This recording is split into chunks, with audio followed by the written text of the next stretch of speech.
Okay, hi everyone, welcome to my YouTube channel. In this video, we are going to talk about what is artificial intelligence, a very basic definition of artificial intelligence. So I'm going to start this video series on artificial intelligence. We will start from very basic, where we will first cover the fundamental theories about artificial intelligence, and then we'll try to do some hands-on practice in terms of SLMs, LLMs, etc. One more thing is that I'm not going to edit these videos, so if you find these videos a little slower, please feel free to watch them in 1.5x, right? So artificial intelligence, you hear that term every day these days, right? They're selling artificial intelligence powered washing machines, artificial intelligence powered mobile phones. So, in terms of marketing, AI is everywhere, right? And if you want to learn about AI, I think the first thing that we want to understand is obviously what is AI in terms of the definition. Some of us may already know this, but let's just start from the scratch, right? And we'll also look into the timelines of AI, like how does history looks like in terms of the artificial intelligence. Okay, so first thing is obviously what is artificial intelligence that we want to understand. How does AI works?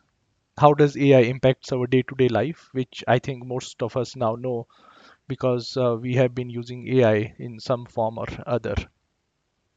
What are the benefits and drawbacks of AI currently, right? It's changing quite, quickly. Is AI just a robot or self-driving car or ChatGPT, Copilot? Is that just what AI is?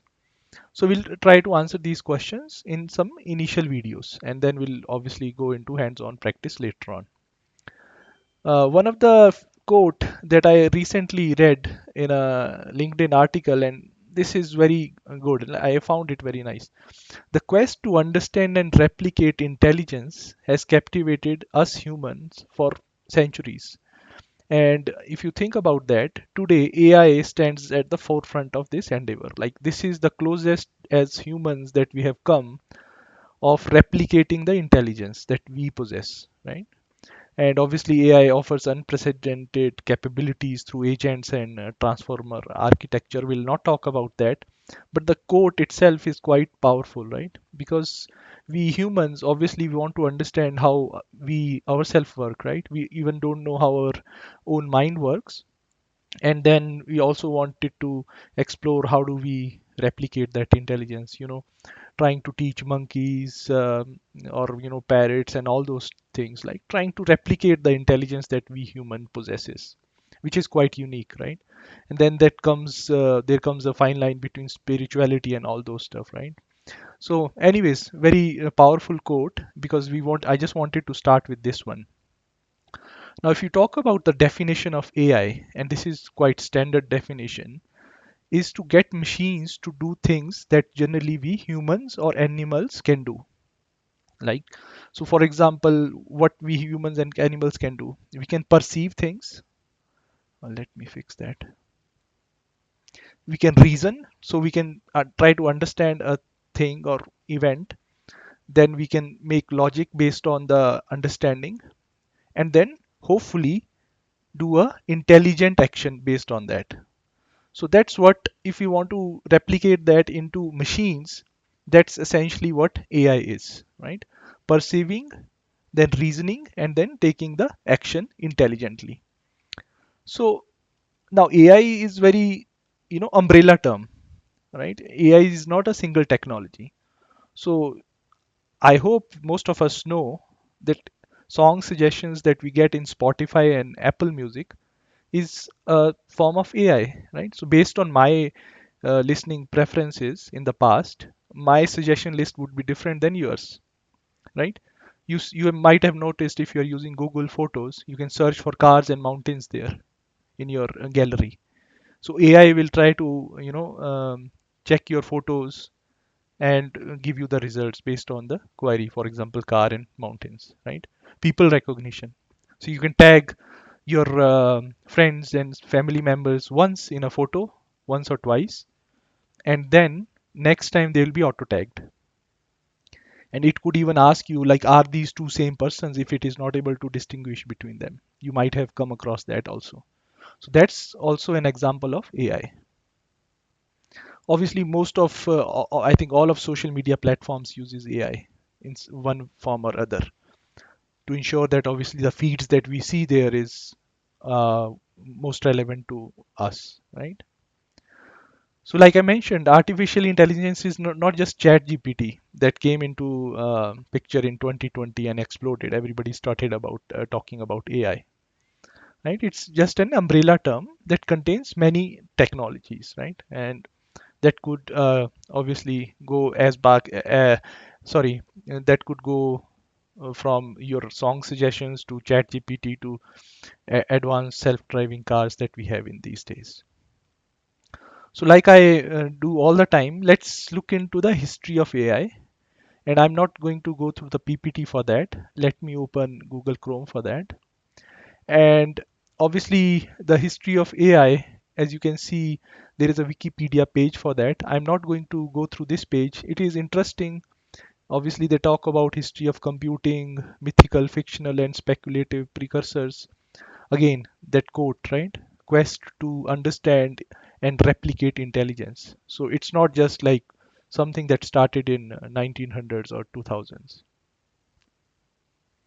What we will do is we'll go to the timeline of artificial intelligence because this is a little easier to understand and go through in a video. But again, if you want to read about it, I highly recommend read about history of artificial intelligence Wikipedia page first, and then also the timeline of artificial intelligence. So obviously we have antiquity, classical and medieval eras.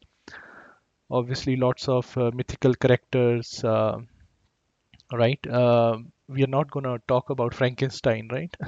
Everybody remembers that character. So Frankenstein was, I think, in 1818, right? A story about Frankenstein, a fictional consideration of the ethics of creating sentinel beings, sentient beings. Sorry. So obviously that's not what we want to talk about. I have already made a note and of the key timelines events. So we'll directly go to the 1956. And obviously you can go through this whenever you have time. But in 1956, there was a professor named John McCarthy. He was doing a conference in a college in US. He coined the term called artificial intelligence for that conference, right? So 1956 was the first time when someone initially coined the term called AI, artificial intelligence, that obviously we talk about every day these days, right? Now, in 1956, no, sorry, 1965, a Soviet, obviously at that time Russia was Soviet Union. In 1965, let's see, where is it? Yes, Alexei and this guy Valentin Lepa developed the first deep learning algorithm. So again, important event in history that happened in 1965, way back. 1966 to 76, obviously very famous. In 1969, Shaky the robot was created, and it was the first general purpose mobile robot which was able to reason about its own actions. Most of us were not even born at that time. Certainly I was not. 1969, right? Um, so you can see how it looked like. It was, I think, written in Lisp. Primary language was programming language, right? Interesting. Then the major event, obviously, there were so many events in 70s and 80s. I'm not going to talk about them. 1997, let's go there. The Deep Blue chess machine created by IBM defeated the then obviously world champion Gary, right? So this was a major event because everybody started talking about, hey, machines are now defeating humans, right? So if you see, read here, Deep Blue's victory is considered a milestone in the history of AI and has been the subject of several books and films. So you can see they tried it from 1989. In 1996, the computer lost four games to two. So then after it got upgraded, in 1997, it finally was able to beat a human world champion. So it's not like me and you, right? He was the world champion, this person, Gary, right? Not yeah, Gary Kasparov. So major event in terms of the history of artificial intelligence, right? In 2004, NASA sent their robots to Mars, Spirit and Opportunity, autonomously navigating on the surface of Mars. Big event, I would say. In 2011, again big event happened when one of the computer defeated the television game show called Jeopardy, which is in US. Um, their champions, basically Rutter and Jennings. So again, it basically was in media. Everybody started talking about it. In 2015, Google's AlphaGo defeated the three-time European Go champion uh, Fan Hui by 5 games to 0. So Go is a again programming language. Sorry, not programming language. It's basically a game. And if you see here, this was a computer program, right? That plays the board game Go. So again, you would notice all of these are good programs and they can be called AI, but they are very good at only very specific things. For example, this AlphaGo could only play Go game, right? It it's far away from human intelligence where we can do certain like variety of things. Even cats can do variety of things, right? But when we talk about very specialized things like playing a game or identifying the fish variety from a photo, these programs are way ahead or better than a normal human being. 2015 AlphaGo, and then I think in 2018 or some time after that, Google had AlphaFold, which again had a very useful use case, which I personally found very encouraging, was to perform prediction of protein structure, right? So AlphaFold, and if we just search about it, it and in 2024 it happened, DNA prediction software, so which helps to identify cancer and genetic diseases. Like that would be something, right? If you can identify cancers or genetic diseases before they can even happen to you, we can actually make humanity a lot better with these technologies, right? This is unbelievable if we can do that with this technology.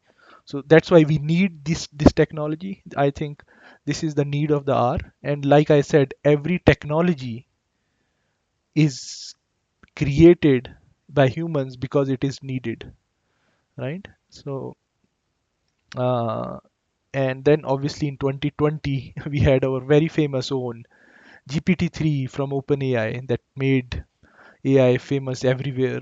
Then I think in 2021 or 2022 we had DALI, which was able to generate images based on your image descriptions.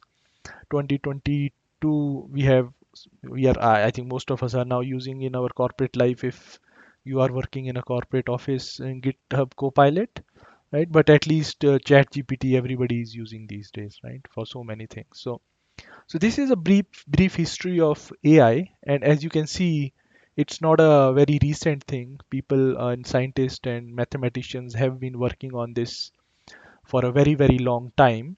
And obviously, back to the quote, the quest to understand and replicate intelligence has captivated humanity for millennia. So again, I just wanted to like whenever you start learning about new technology, it really fascinates me in terms of the work that goes behind for years and centuries to reach a point where we are right now. And obviously, we have not even talked about the hardware improvement that had happened over the years, right?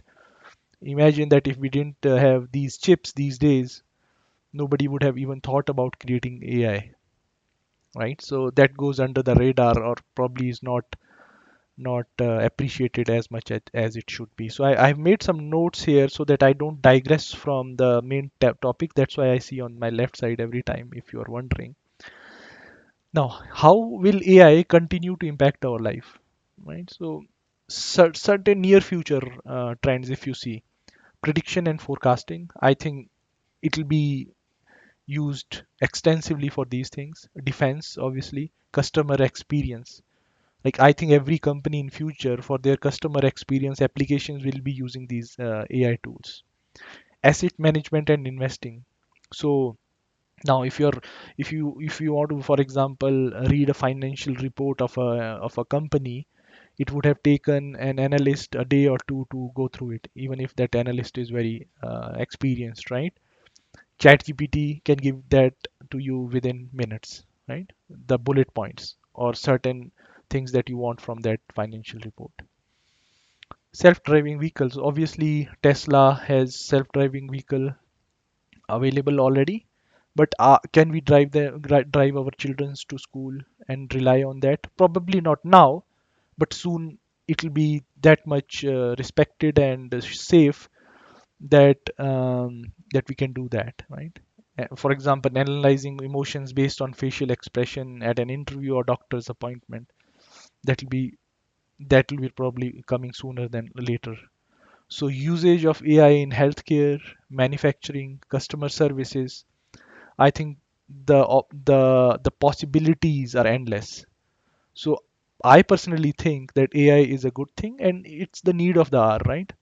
How do we treat life-threatening diseases? There's so many uh, poor countries in the world, right, which can't afford good healthcare, good food. Can AI help with that? I'm sure it can. So, so that's what I say, right? Where each technology itself is a need of the hour, and that's why I think we should all start embracing AI. So I think this video is getting longer. Let's talk about other stuff in the next video. In the next video, I'll try to cover some technical things that goes behind the AI. What is big data? Why is big data used? What is machine learning, deep learning, and then relationship between AI, ML, deep learning, and data science, etc. So this is again theoretical video. I'm not gonna code or type anything and share with you, but eventually we will reach there, right?